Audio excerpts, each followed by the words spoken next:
Is this your card? Yes. Good morning, everyone. I want to thank you all for coming here at such short notice. We're already here. Yeah, they were just hanging out. Well, you guys didn't get my email that I sent out to you? No.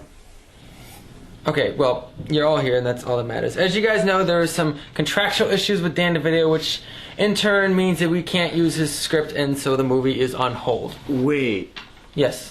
what are contractual issues? You guys didn't get the email about Dan and the Sal organization? Me? No, not you. Dan DeVito, the other Dan. Well, you guys didn't get the email? Wait, no, I didn't know. Who doesn't read their email? Okay. Yes. So with the contractual issues, does this mean we can push forward with my script? No, Why not? because your script sucks. Next question. Yeah, what are the contractual issues? Dan is a member of Sal. You mean Sal's Pizza Place? No. Because I could really use a pizza right now. It's not the pizza.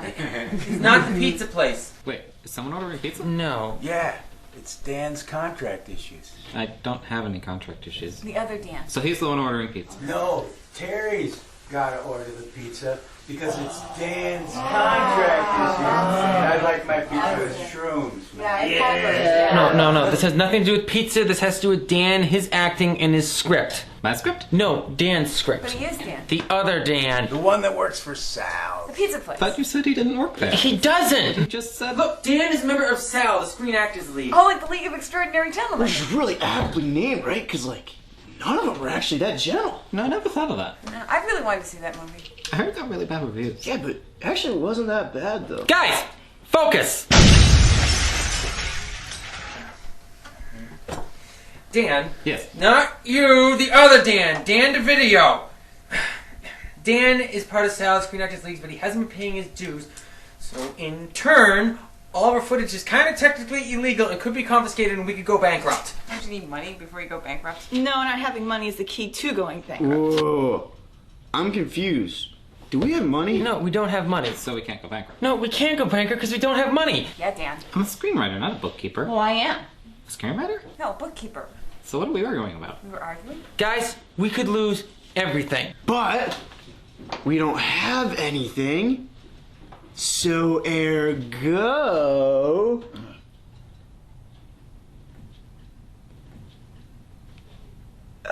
lost my train of thought. That train was lost at the station years ago. So can we discuss my script now? Wait, you're a screenwriter? He just said he was, you moron. Thank you, Terry.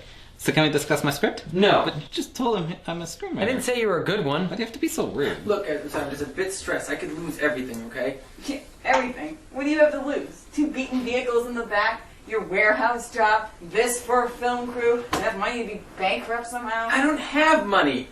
Ergo...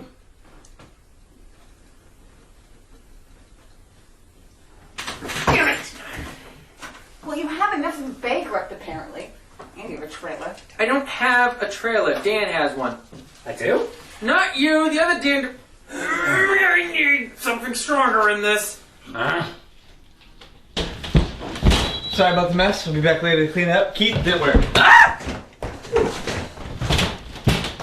Where is he? Judy! Dan, wait a second. Alright, just come. Really, guys? Really? You're ratting him out? Look, we gotta stop him from killing Alan. I'm having enough problems going on right now. But anyways, without you. See, what's going on? Yeah, thank you.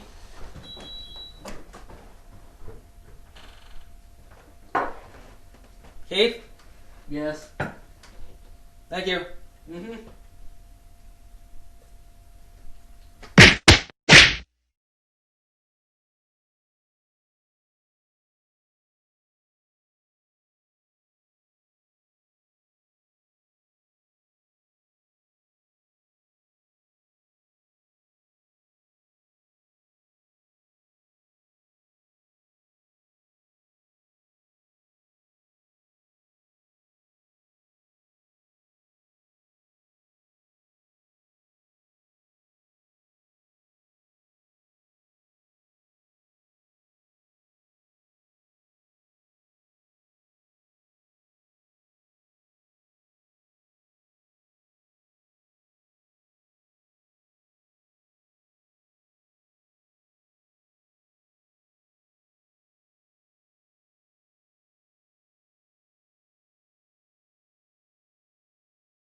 You're on.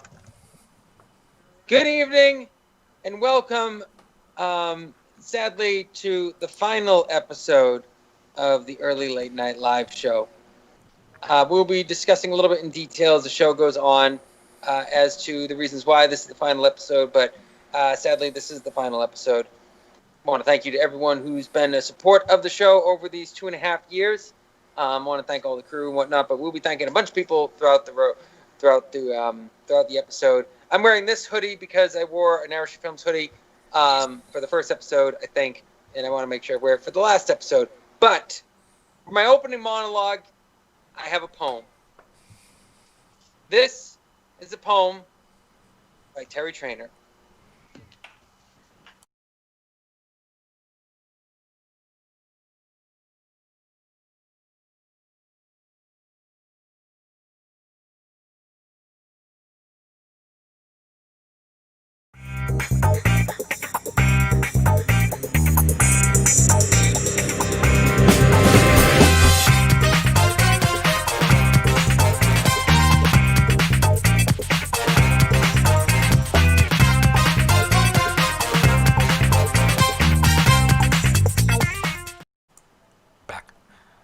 Damn it, Dan, I wanted to say that poem. You know I wanted to read that poem. Why was there suddenly a technical difficulty? Thank you, Dan. That's why. Anyways, welcome to a very poignant and sad episode of the Early Late Night Live show. This is our final episode. We have our guests for tonight, Artemis Crow. We moved her up from Halloween to be in the final episode. But we all forgot to call her before the show. Because we're real professionals, so now we're trying to see if we can get her on the air. Sitting with me always, unfortunately, my sister KJ. Hey, everyone. All right. Not ignoring you, just trying to find our guest. Dan, you can get everyone else up on the screen too. And she is here. Her plans are foiled. She's not taking over the Early Late Night Live show. The show is coming to an end before she can do that. Kate Eppers. But at least I got to do it once. I have street cred for life. That's true. You do, yeah. You got to choke out Arnie before the show. and you had Dave beat me up before one of the shows, too. You know.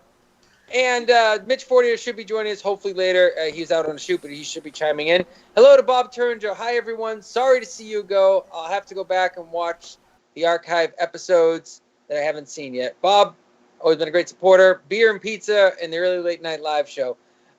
Rick Silva says, no, you can't leave. You can't. And Bob Galactic says, gonna miss you guys on our channel. Thank you for all you've done for public access television. I want to thank Exeter TV. So they've been great. I think Arnie and Dan. Ryan, are you there, Ryan? Yes, I'm here. Can you hear me? I can hear you, unfortunately. I can hear you. You never were at the Chester studio, were you? I was there for like one episode where you guys had me on after the dinner party shoot. Yes. Yep. All right. That was it. I want the Early Late Night Live show couch. I want it in my house. The couch does not belong to us. So we had a couple of hideous couches on this show, too. Yes, we did. Yeah. Some of them made you feel like you lost 6 inches, like you were shrinking down.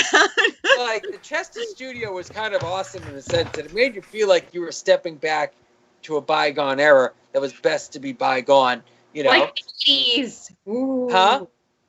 Like the 1980s. Yeah.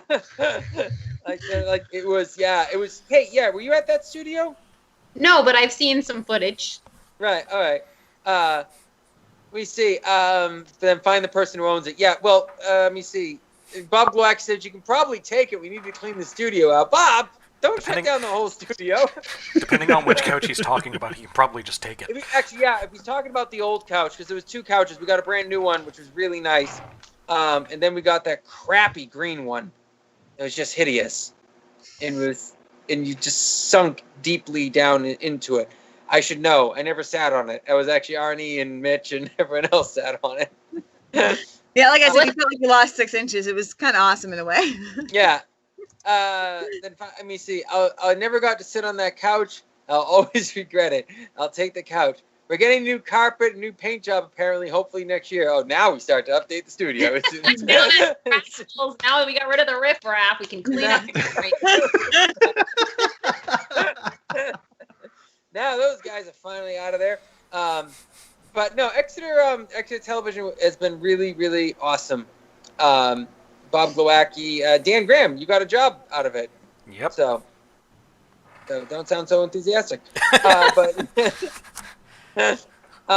yeah, they've been really awesome, Bob Glowacki. And I'm hoping my company, Narrow Street Films, will still be collaborating with them on projects and still be submitting work to them.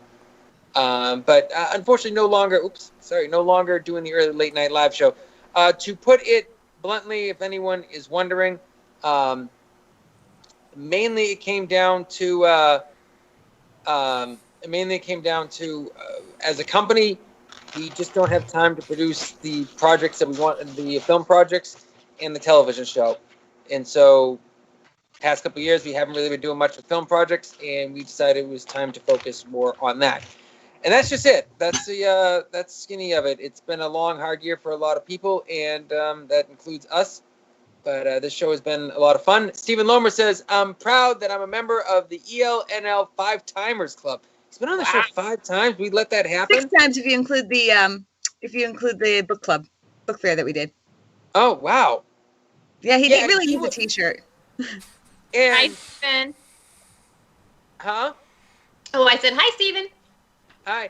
And Bestia, please don't, who is that? If you don't, I don't know who you are, but I'm sorry. I'm sorry the show is coming to a close. Arnie, what is your fondest memory of the Chester studio? Probably the light going out in the middle of a session, and then and then Joe having to, pulling the ladder out in the middle of the show as you and I are talking and trying to change the light bulb as the show's going on. I think he didn't know he was in frame. And he didn't know he was in frame. I think that was probably my favorite one. That and when oh my goodness, that was the same. I think night when Monica was playing a song and the lights started to actually just shut off, and she did not. Yes, she kept playing. One beat. Professional. That is professional. She was.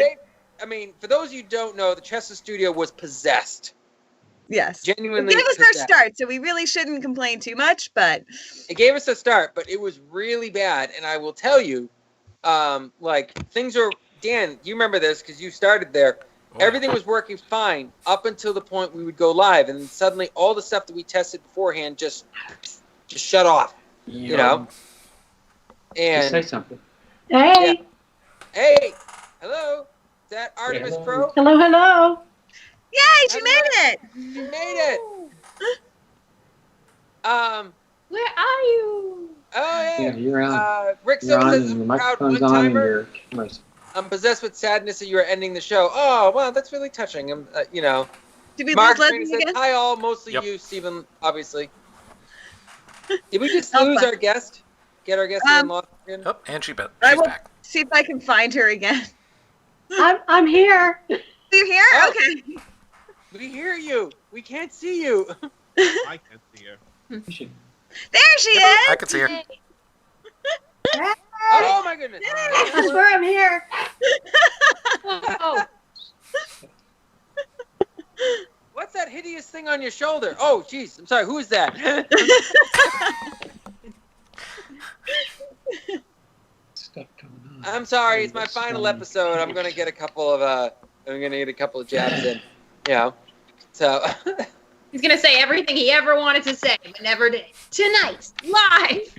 Tonight, live. Whoa. When did Terry not say what he was actually thinking? Oh, there's a lot of stuff going on inside my head.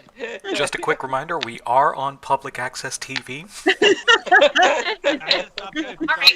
Terry's like, not for long. Don't bring up soup. Don't bring up You'll never soup. take me Don't alive, bring up Thomas.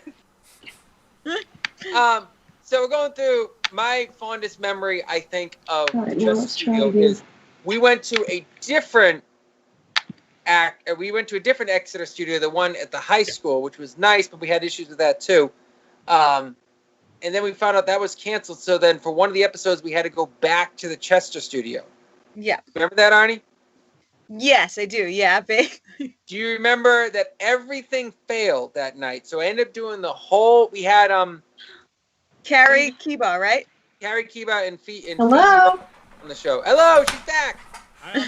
And so I ended up doing the whole Facebook Live episode from my phone. Yes, that was my second favorite worst memory.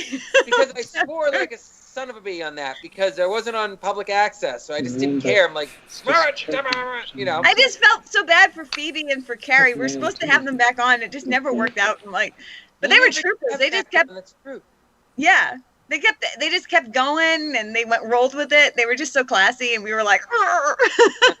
You guys did a great job. I watched that. I watched that and I remember that. I'm like, you guys didn't even miss a beat. Gary Russell says, I love the Chester location. Yeah, the Chester location was actually, if it wasn't for the technical problems, the studio itself actually wasn't bad. Yeah. Had a nice back room, especially during the summer months when it was really hot. There was actually AC in the back. I used to live walking distance from that studio, but the entire time we did the show, I lived an hour away because apparently I'm not convenient to myself. Artemis, when you were there, let me know. She left and again. She's gone again. So I think she's just not hearing us. I don't think so. So, Dan Graham, what is your finest memory of the Chester Can you studio? hear? Can you hear us? Oh, yeah. There you We are. can hear you. Can you hear us? I wonder if she can hear us. I'm assuming that's a no. Want to try the? Sure. What if I have Skype on there? Dan, what is your finest memory of the Chester studio? I think it may have been the time that Joe had to tape something up, like in the middle of a show. Except he didn't realize he was like 4 inches away from a microphone, so I'm hearing you all talk and talk and talk, and suddenly you hear...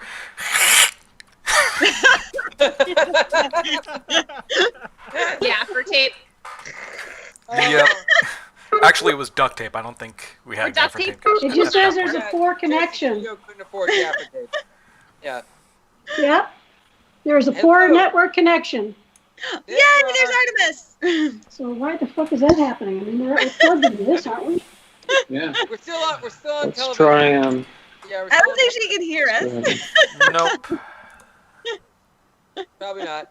Oh, too bad, because Stephen Lomer says there could be no finer guest for the final episode than the great Artemis Crow. This is true.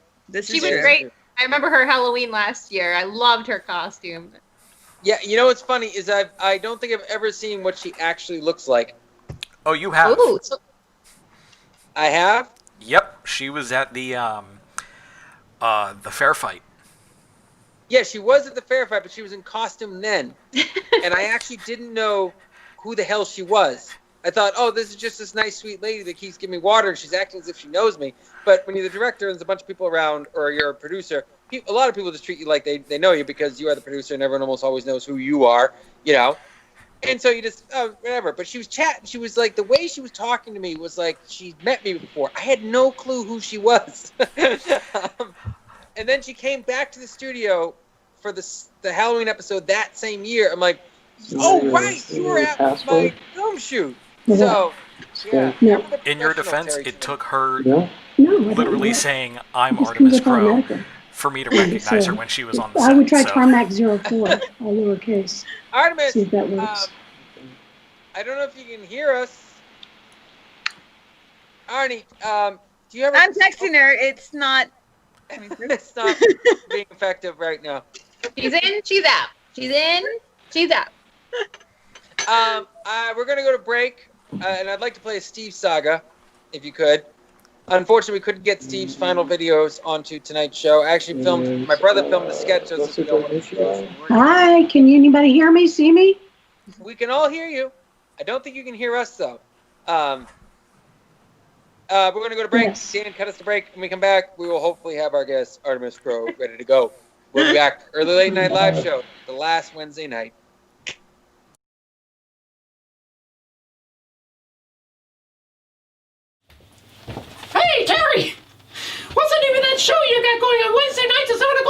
The Early Late Night Live Show on Facebook? Yeah, that's the one. That sounds like lots of fun. Isn't that the one that you got guests on? Mm-hmm, it is. Oh, wow, I think you should have Steve be a guest on that show. Yeah, that sounds like a great idea. Really? Yeah. Oh, wow. Yep, definitely. Good idea, yeah. You a photographer? Yeah, no, not at all. Mm-hmm. Nope. You sure? Nope, not even a little bit. Not me neither. Nope.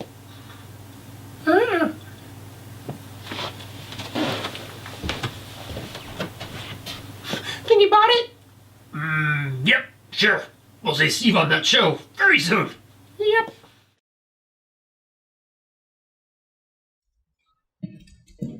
Hey Terry, how's it going? Hey, this laptop's having sound issues again. Yeah, it seems to be a common theme around here. Why would this stupid thing work?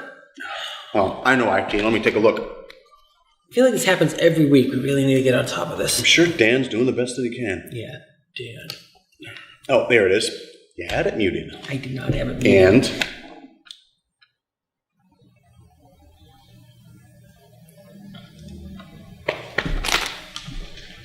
Damn it, Dan.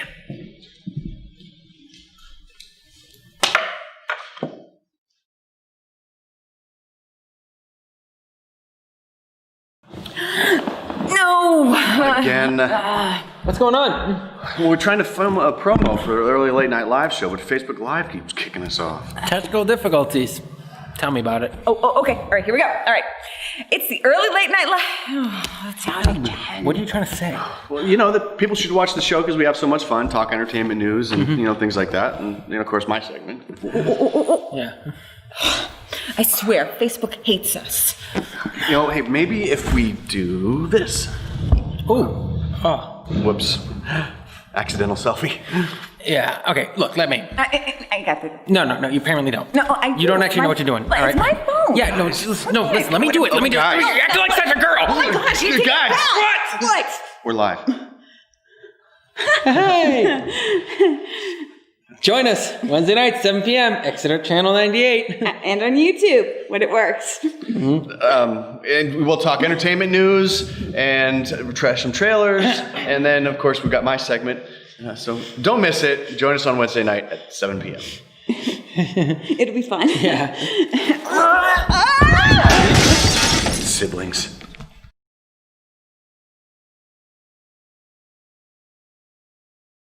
Oh, thanks. Welcome back to the final episode of the Early Late Night Live Show. And it wouldn't be the Early Late Night Live Show if we didn't end with a technical difficulty. Because that was how this show began. And some of you were there for this, some of you weren't. Some of you didn't know what happened because the show didn't air, you know.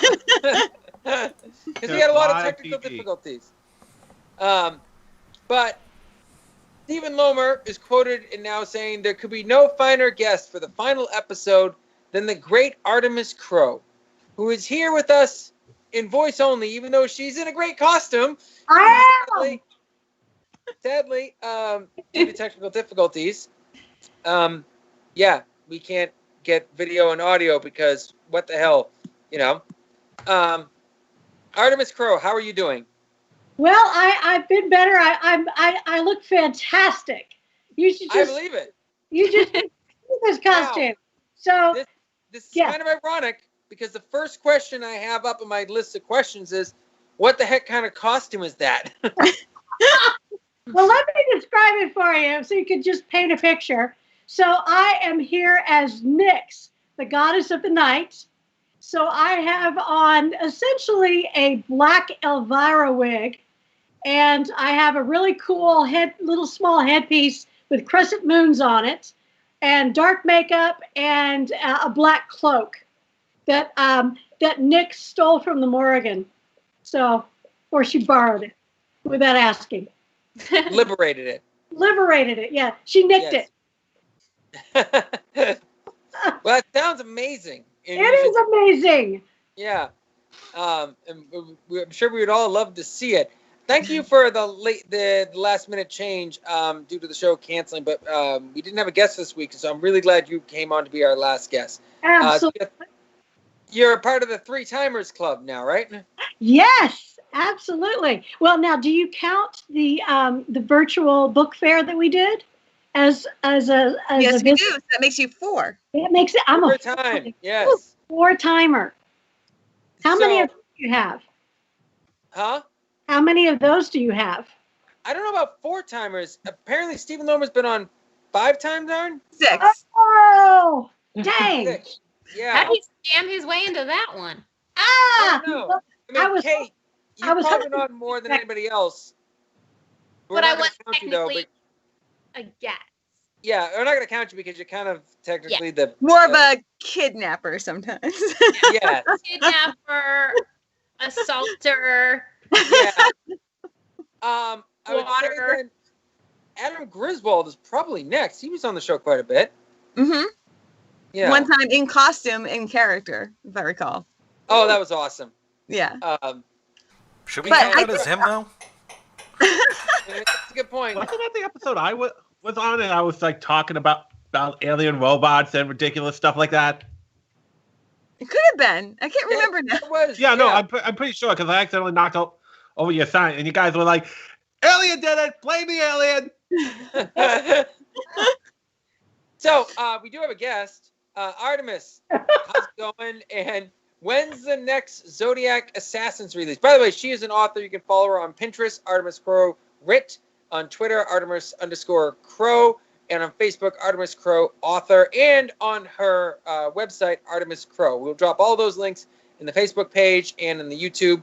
But when is the next Zodiac Assassins being released? So it looks like book 6, titled Abella All In, will be out like end of November or first part of December of this year. And it's a novella, and so it's a continuation of the story I'm telling. Nice. All right. So what's the new release about then? So Abella is one of the women that you had met in Lion's Roar. KJ, you know, you've read that book, so you know. Oh yeah, that was a blast. She's a kick-ass woman. She's also the Texas Hold'em poker queen around the country. She's very good at it. So in the previous book, Lion and Persephone, her half sister and her mate, lost their children to the FBI. The FBI found them and they took them, and now they're holding them. And there's only one way for Abella to help get the location for Lion so he can rescue them, and that's if she wins a poker game in Las Vegas. And so that's where she goes at the beginning of the book. She's arriving in Las Vegas. So wow. My editor even was asking me, well, I don't even know how this is going to work with your kind of storytelling. I mean, are you going to be talking about hands of poker? And I'm like, no, this is everything that happens around the poker game. The poker game is central, but it's not, I don't really talk about it a whole lot. What happens outside of it is what's critical to the story. And she has come with an agenda to win this game. And she has other players who also have agendas that are tied to her. And so she has to decide what she's willing to sacrifice to win. Wow. And including her reputation, maybe even her life. Yeah. Now, real quick, Adam Griswold did say, I think I've been on the show 8 times total. So, wow. Yeah. I think oh my God. Oh, hi. Yeah, I'm never going to top that. No. At least I'm at the last show. You're on the last show. So so the character's a Texas Hold'em player. Do you play Texas Hold'em? Absolutely not. That's another reason for not going deep into the game itself, because it was just going to be too hard and too many words trying to make sure I told the story, the poker game, right. So that's why but there's so many agendas that take place around this poker game that ended up being what was more important to the story. So the poker game is just kind of a side note. It's important, but you don't really get to follow the game itself very much. But I'm excited. It's a little bit different. My editor loved it. She was like, oh my God, I think this is my favorite of all the Zodiac Assassins books. So I'm really excited for this release. You know, it's really funny you mentioned the Texas Hold'em thing, because a short film I acted in there's this big Texas Hold'em sequence at the end, and there's 4 players, and there's supposed to be 2 expert players and 2 semi-good players. And the 2 expert players are played by me and one other guy. Neither one of us knew how to play Texas Hold'em. It's hard. Yeah, it's just weird. I knew straight, I knew stud, I knew all these different types of poker, but I never knew Texas Hold'em, and so we had to like really be coached into like what we were doing and why. We had no clue. Well, and I started researching it, and I thought, but there's so much more to this story than just the game. So I decided to sacrifice putting a lot of information about poker itself in this story in order to save the words for the rest of the story. And I'm glad I did. And, it's the big questions are, are you willing to, she's known for going up to the line, but never cheating. And in this game, she has to decide if she wants to go that far in order to save these children's lives. And, it really is a book about just how far would you take it to win a game.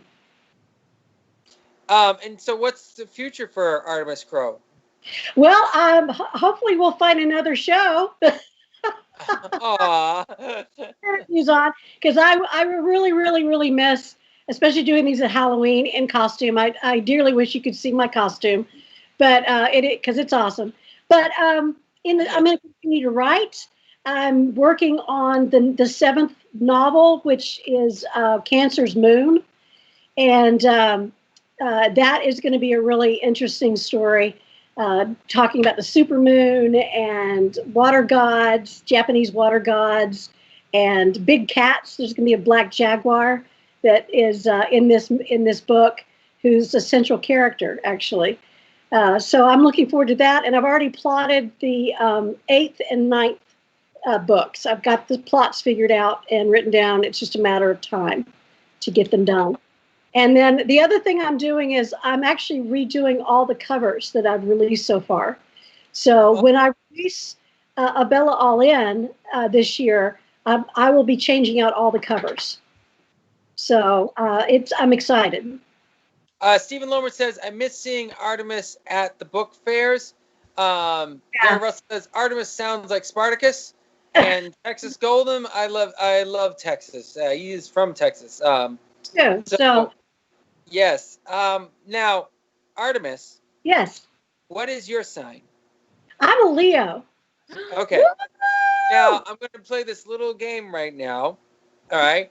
You may already know, but I want you to guess the signs of each person on the show. Let's start with Kate Eppers. All right. I think I know what Kate's is. Kate's Leo, since she kind of gave it away like I did at Trailer Trash that one time. She gave away the ball game. Are you a Leo? Are you a Leo, Kate? Oh yeah, nothing more, nothing less. Yeah, Leo all the way. Yep, me too. I'm definitely a Leo. You are such a Leo. Now that it makes sense, right? Loud and proud. Yeah, very. We are. All right, now I want you to guess. Do you know Dan Graham at all? Do you know enough about him? I would say an Aquarius. Nope. What are you, Dan? Scorpio. Ah, okay. My dad was a Scorpio. All right, and now Ryan. Ryan. Now, hang on a second. Ryan, are you there? Yes, I'm here. All right. In a loud and clear voice, say one element about yourself, okay? Am I indecisive? What? Look, I was able to get a laugh out of KJ about that one. I didn't hear what he said, but he wanted to know if he was indecisive. Oh yeah, okay. Am I indecisive? He's asking the question. I said semi. That might be a Gemini. How about a Gemini? Actually, I'm a Taurus. Ah! My mom's a Taurus. Okay, now move on to KJ. Now, KJ, I should know this because I know that I've sent you happy birthday thingies before. Are you a Libra? No, sorry. I'm a Capricorn, basically a grouchy goat. And a Capricorn. Andy, are you a Capricorn, Terry? No, take a guess. Do you think I'm a Capricorn? I'd say Libra. Actually, no, I'm a Scorpio. Gosh dang it. Yeah. I really suck. Again, I wouldn't have guessed you were a Scorpio too, but that's yeah. No, Artemis, we're all actors, so don't worry about it. These are our game faces. What you see and hear is not really you. Not really me. Okay. Just ask Terry, but don't ask Terry. We're gonna go to break. When we come back, we'll be talking more with our guest Artemis Crow for the final episode of the Early Late Night Live Show. Was someone just cheering about the final episode? Come on, Terry. Are you that surprised? Yes. All right, let's go to break. We'll be right back. I wish someone would come up with a new idea for the show. Seriously, Terry, I think we should start talking about politics on the show. Seriously, Mitch, I think we should start talking about your position on the show. Seriously, I'm gonna go. Competitive game. Competitive get out. Got it. Sports! No, Dave. Hey, Terry. I see. Go home. Going. Story time. You're changed now. So, Terry. Why are you not in the sketch?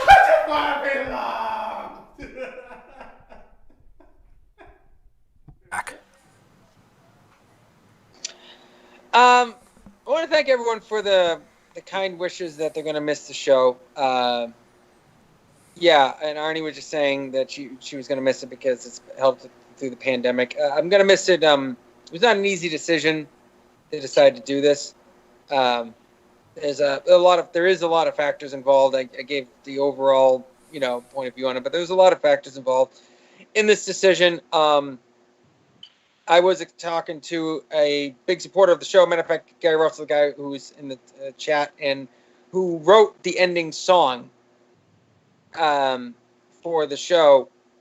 I told him that at some point in time in the future, I know how I'd want the show to come back if it was to ever come back. We just can't do that. Can't do where I would like to take the show right now. Mainly due to the pandemic. And a couple other factors going on. So, but I think I would like to at least come back at some point in time in the future for like a 2-hour special. I think that'd be really cool to come back and do a 2-hour special. The whole point of this show was to give people an escape from politics and sports and just give people a laugh. And I hope it's done that. I know it's definitely gave me a lot of laughs, and I probably laugh more than most people on this show. Makes sense as I'm telling the jokes. So, but yeah, I'm definitely going to miss this. Artemis, your costume looks amazing. That's really awesome. Ooh, spooktacular. That's right. And Nix in the book, Nix is very, very fond of cotton candy. She calls it cloud sugar. Oh. This is Nix's cloud sugar. Yeah, she's a junk food junkie, and she also loves candy corn. Oh, well, tis the season. So what are you doing for Halloween then? Well, we just actually repaired one of our porches and repainted it, so I'm still haven't decorated it. And I thought about maybe putting some candy out on the porch, so if some kids do go around, they could just come up and get candy, and go. But we probably will not have any people coming. Do you live far from people, or? Huh? Well, like the house I grew up in Chester, I think I lived there for 26 years or something. I think there was 2 trick-or-treaters my whole life I ever saw came to that house, because it wasn't easy to walk to. Nowhere nowhere near anything, Well, when we lived in North Carolina, we were in a suburb, so there were a lot of kids. And so I would go out and I would seat myself in the driveway in my costume. It was always something scary. and they would have to come down this long driveway to me as I'm acting out my scariness, and there's a couple babies that just instantly burst into tears. Aww. And so the parent would come. I've got a hellhound over here. Come here, hellhound. Got a hellhound over here who's decided to come visit. Yeah, yeah. And so the parent would come down and get some candy and take it back to the kids. It's just how I roll for Halloween. Is let's see how much I can scare the kids. They're gonna earn that candy. God dang it! Gotta earn that candy.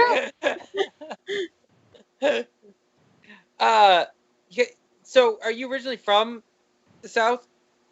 Well, my father was in the Air Force, so we moved all around. I was actually born in Ohio, but I was only there for 6 months, and then we moved. So, but we settled in Texas, so I consider myself to be from Texas. It's where I got my college degree.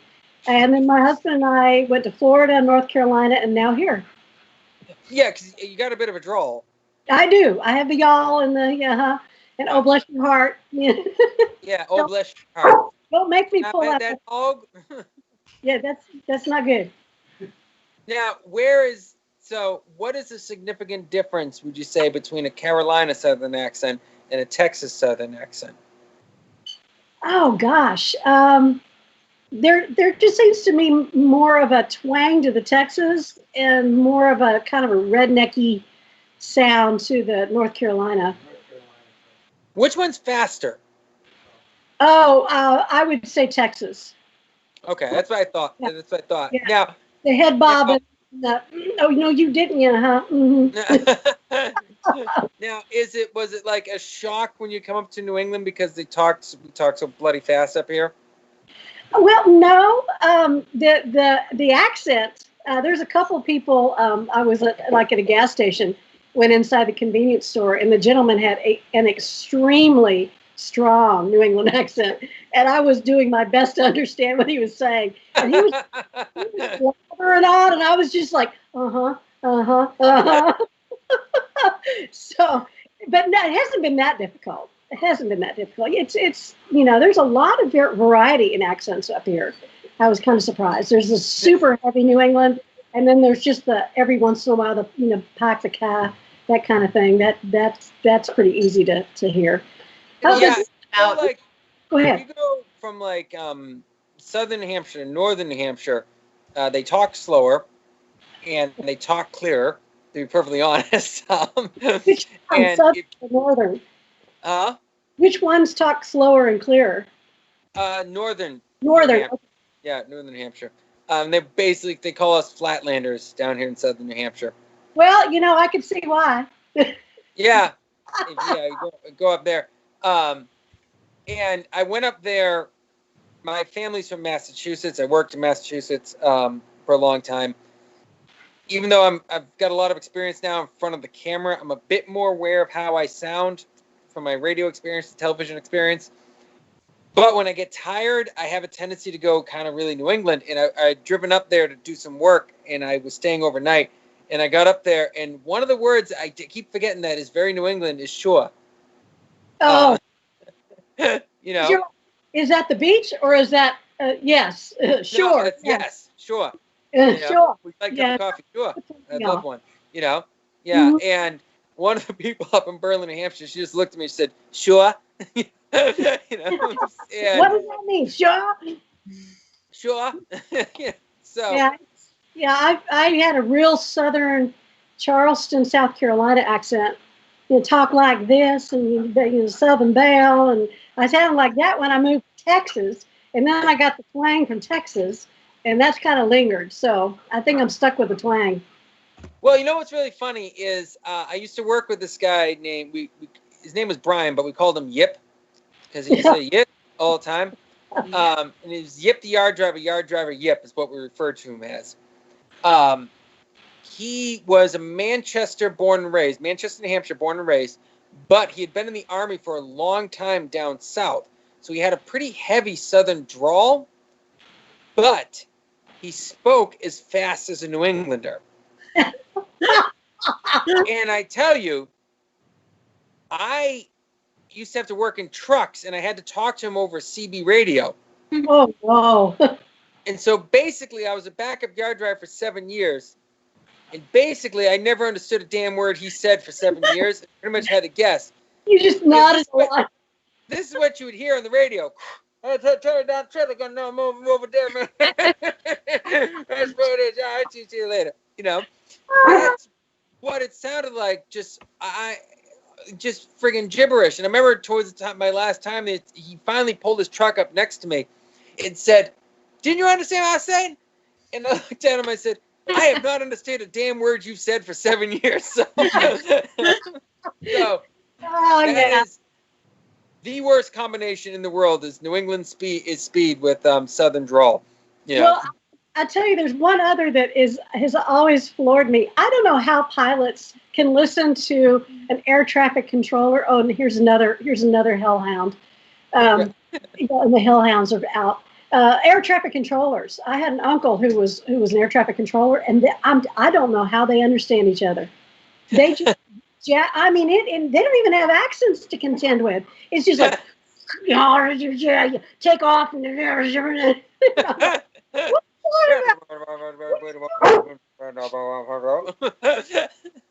ever find the right runway? I mean, come on. Yeah, and how are you going to confirm that if no one can understand what the heck you're saying? Here's the thing is, you know that emergency channel, like when there's an emergency, you know? I was wondering, why does the guy from that, there's an emergency storm coming, why does he sound like he's from 1935 still? You know? It's like, probably have they not updated the speaker system? Probably because he is. Yeah, probably, yeah, you know. Hey, Mitch Fortier is available. If someone could please invite Mitch Fortier into this group, I'd appreciate it. On it. Ryan, would you mind doing that? Already on it. All right. So, Artemis, good luck with your future endeavors with your book. Stephen Lomer says he missed seeing you at book fairs. I'm sure book fairs and Comic-Cons. I'm sure all you authors miss seeing each other at book fairs and Comic-Cons. So I've got a couple things I've signed up for next year. There's a WitchCon in June in Salem, Mass, and then there's the Salem Con in Salem, Mass in April. So I'm taking a chance. I went ahead and signed up for those. We'll see if they pan out, if it's safe to go. And then, but I'm going to try to get my toe back out there. I miss talking to people. Nice. Yeah. All right. We're going to go to a quick break because Mitch Fortier just joined us. So, and when we come back, we're going to do our final quarter of the show, of the final episode of the Early Late Night Live Show. Stay tuned. Early Late Night Live Show. Can I thank you? Huh? Can I say thank you? Oh, yeah. You stick around. We've got like 2 subscribers in the past month. Okay, well, it's still growing, Dave. Anyways, we need to think about sponsors. Who would be interested in sponsoring us? Restaurants. Possibly. Chain stores. Unlikely. The U.S. Army. Why would the U.S. Army sponsor us? Why would anyone sponsor us? Because we're... Dave, do we know anyone in the U.S. Army? Yes, Matt. Matt was in the U.S. Army. KJ, Matt got kicked out of the U.S. Army. Right.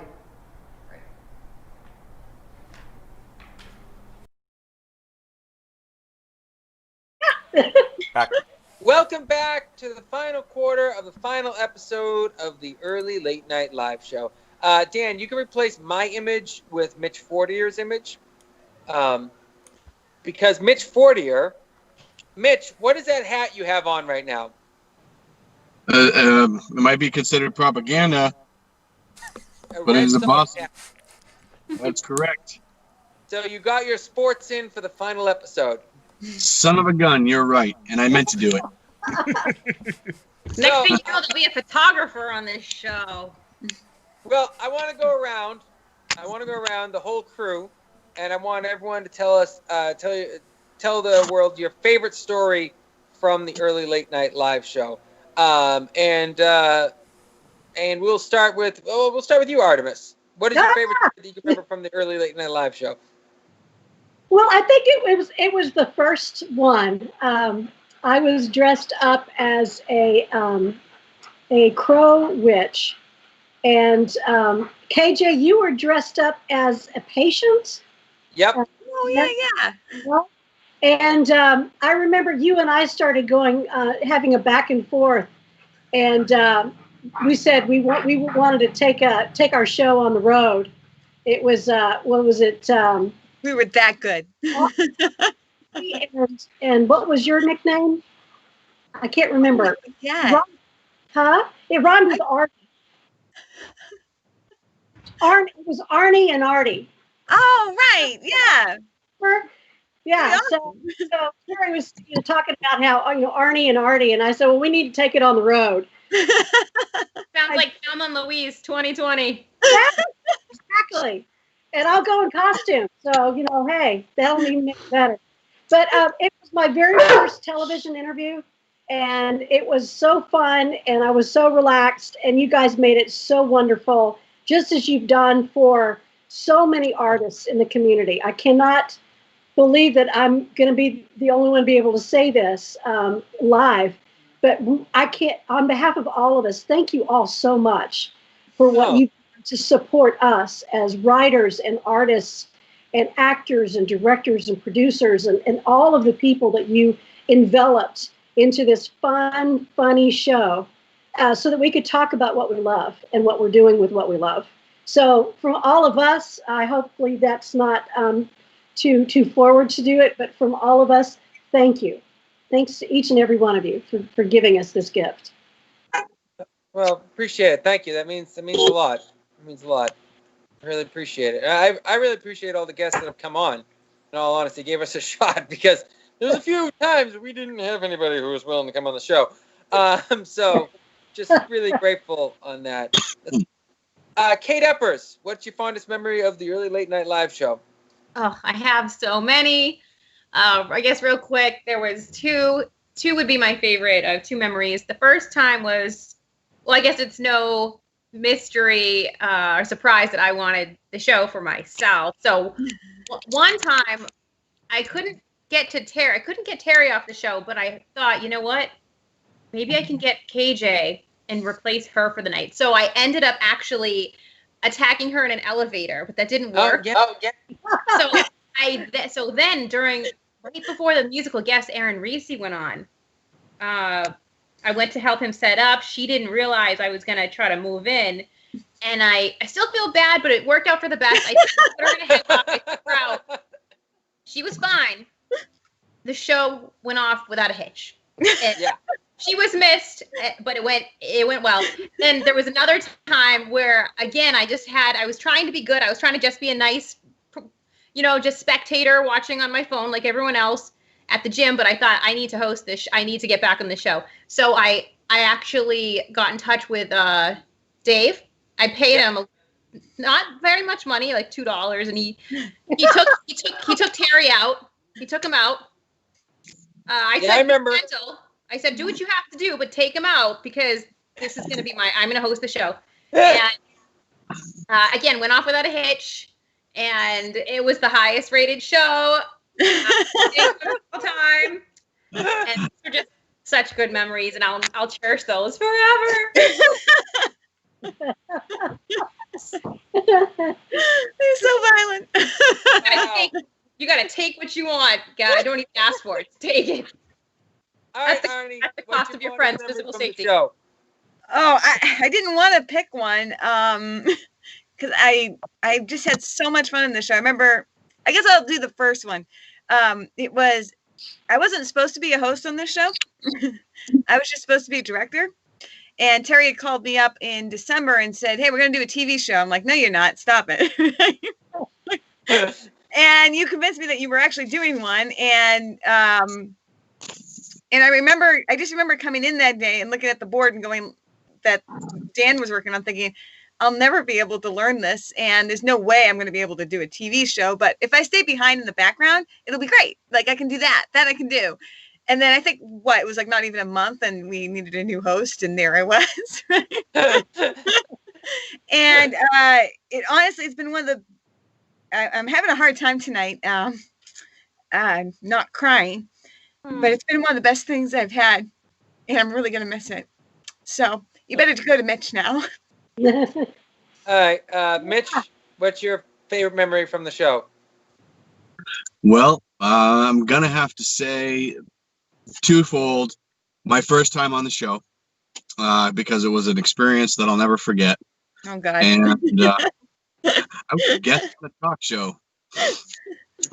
And I remember how nervous I was, despite the fact that I'd been, on stage and in front of a camera for the prior 20 years. But I think the most memorable or my favorite piece was the story about me getting on the show itself. And sitting at my desk one day, and Terry messages me and says, "Hey, what are you doing Wednesday? Can you come on the show?" And I'm like, "All right, yeah, I'm not doing anything Wednesday. That's cool. I'll come on."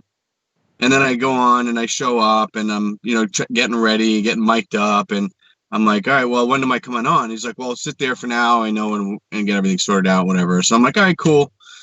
And then we get about ready to get the show, and Terry's like, "Have a seat." I'm like, "What do you mean, have a seat?" I'm like, "I'm not coming on until like the guest spot." He's like, "No, you're gonna co-host the show tonight."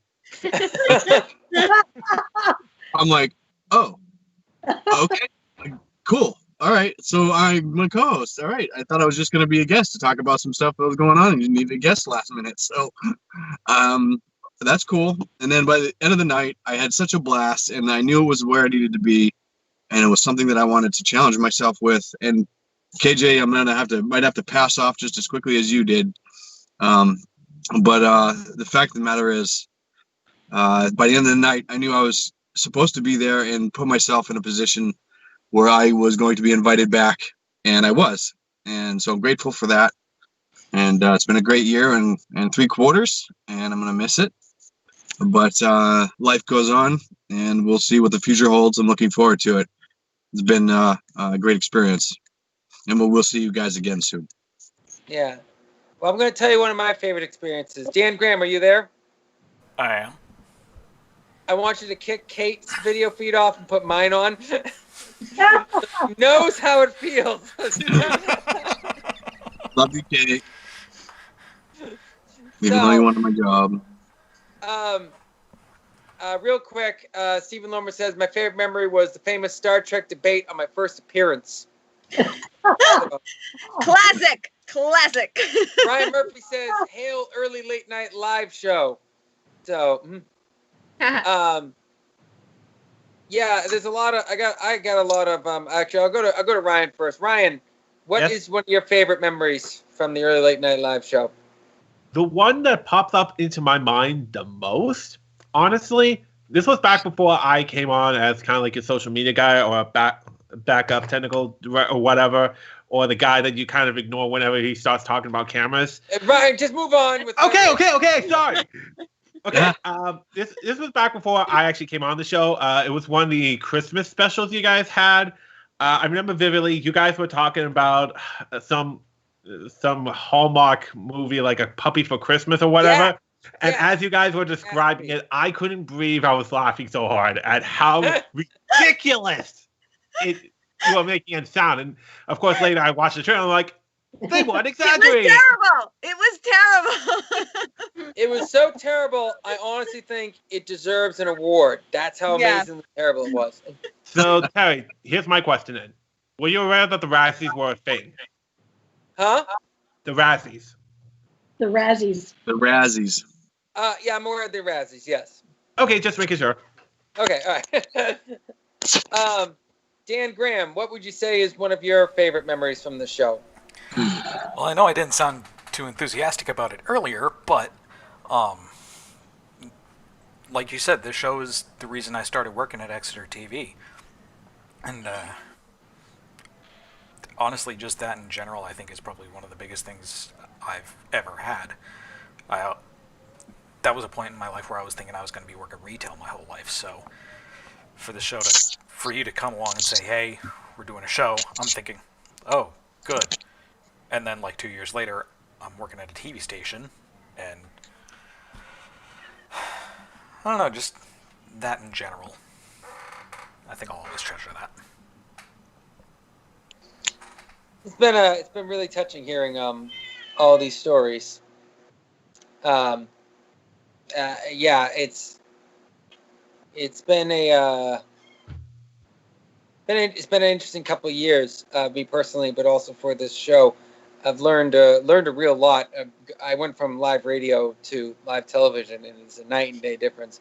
It's a couple things. There's a couple things that I remember. One in particular, I remember when I broke for the first time on the show, and it was a necessary break.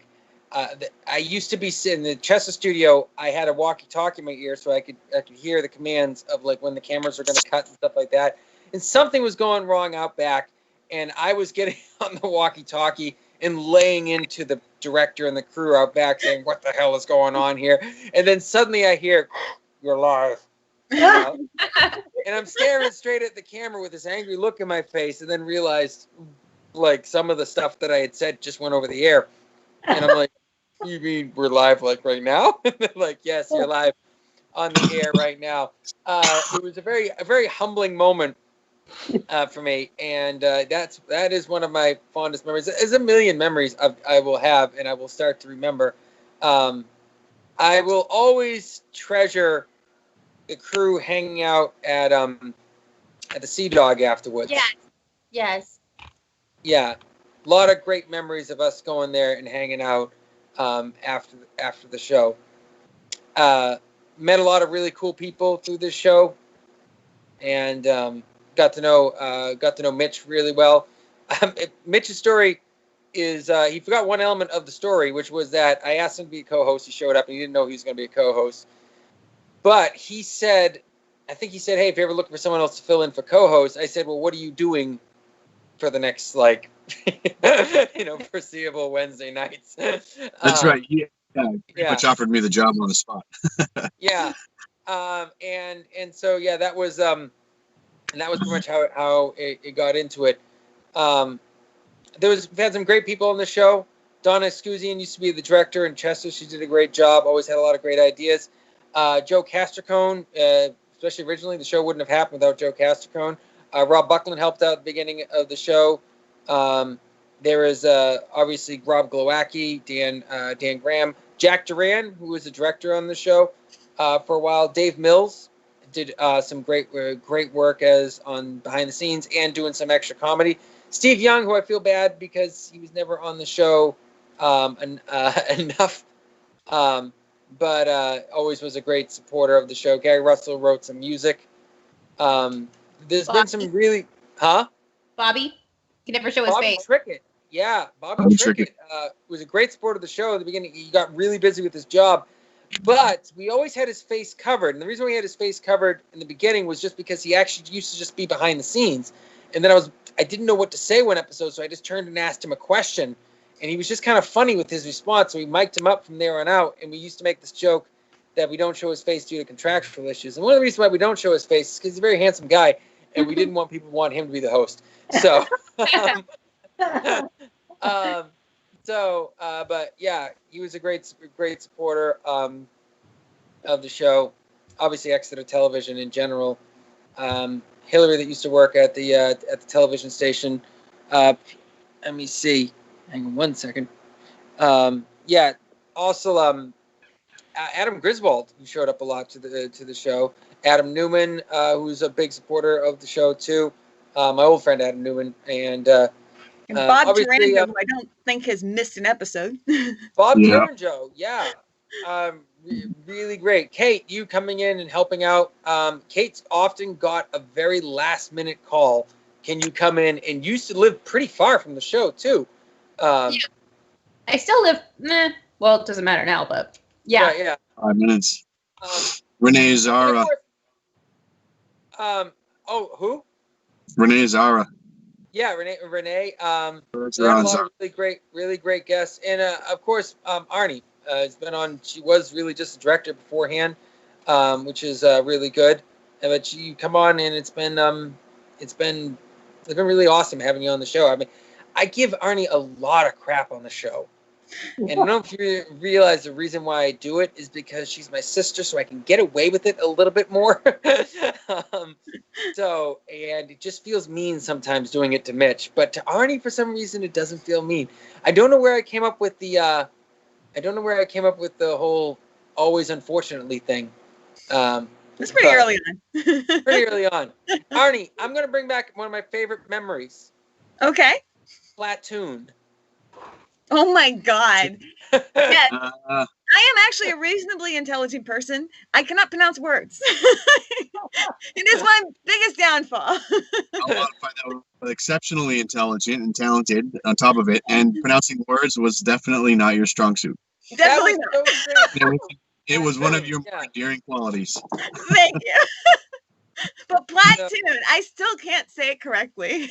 I'm your biggest fan on the show. Well, I have to say, Terry, my favorite part of the show was the chance to make you laugh so hard that the show came to a stop. Oh yeah. And that happened when I dressed up last year as a pestilence fairy and threatened to squeeze one of my boils on you. And you fell back in the chair and you started laughing so hard and so long. I finally turned to Baronet March and said, well, maybe we should just continue the show ourselves. I have fallen over many times laughing during this show. That was a good time. That was a Halloween show. Yeah. Yeah. Always impressed. Always impressed. I also don't want to forget about Tessa.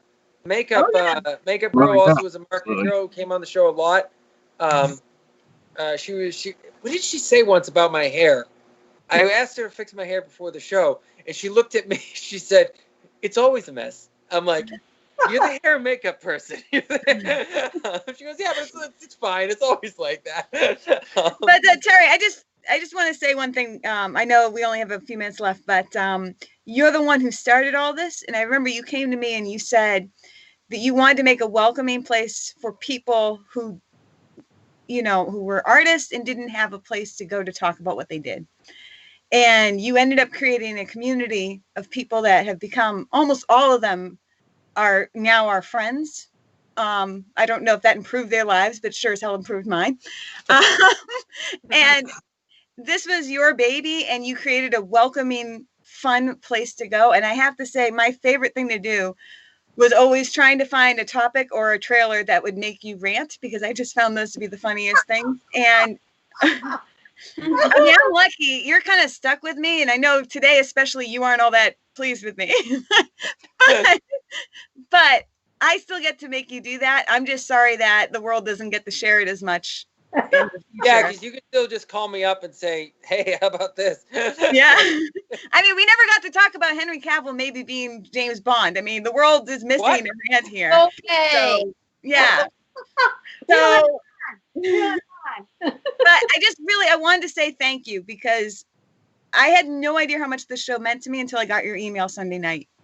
And I was not exaggerating. I've been really torn up about the ending, and I know why, and it has to end and all that, and that's fine. But I just wanted to thank you, because this show has really made a huge difference in my life, and I'm really going to miss it, and I'm really looking forward to the adventures ahead. But just thank you for this time, because without you, this wouldn't be here. Hear, hear. And our fans. Very true. Thank you. Thank you, Arnie. I appreciate that. I'm gonna miss it. It hasn't hit yet, but I do know. There's gonna be a Wednesday night, and suddenly I realize that I think it's gonna be worse when the pandemic's over, and I realize I'm not going to the studio. I always met my dad for supper before every show, and so yeah, that's what I'm gonna miss, coming in and seeing Ryan and then reading off my monologues that I just wrote 30 seconds before the show started. But yeah, I was gonna really miss prepared. you pimping me out. All right, yeah. Oh, I know. So for all of you fellas out there who are available on Wednesday nights, now Arnie is too. Our email address is below.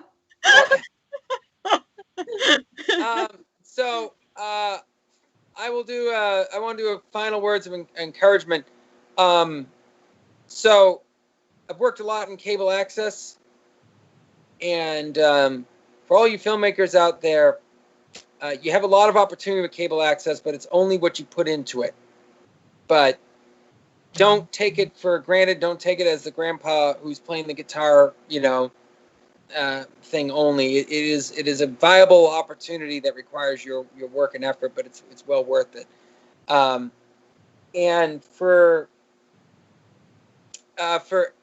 everything that's going on this year, I guess if I was to say one final thing, the kind of key is this: don't waste your time when it comes to what you love, because it will come and it will go quickly, and suddenly they're just moments that you remember. So if you're doing what you love, and everyone we've had on the show really loved what they did, and it's inspiring for me in a lot of ways.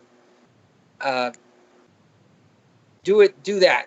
Do it to the fullest of your extent, and don't dawdle. It's not worth it, you know.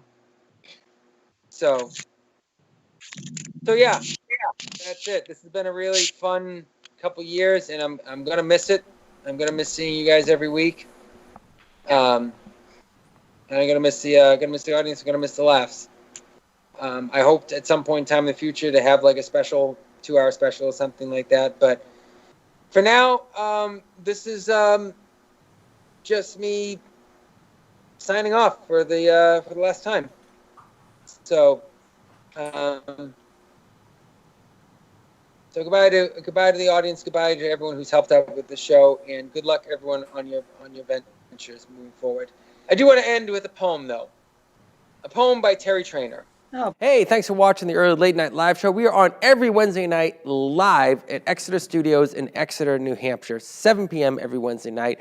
Please make sure to join us next week for more entertainment, comedy, and information that is probably not that important or timely, but no sports and no politics, so there's that. To find out more about my film company, make sure to check out narrowstreetfilms.com. To find out more about Killarney's writing, make sure you check out KillarneyTraynor.com. To find out more about Mitch and his acting, I'm sure he's got a website. I keep forgetting the name of it. I'll write it down here. To find out more about the wonderful studio that we produce at Exeter Studio, go to exeternh.tv. They're a great studio and they're doing a lot of cool things. But please make sure to like us on Facebook, and please make sure to subscribe to our YouTube channel. Hit the notification bell and like, and make sure that you share with your friends and enemies alike, because we don't judge that much. See you next week.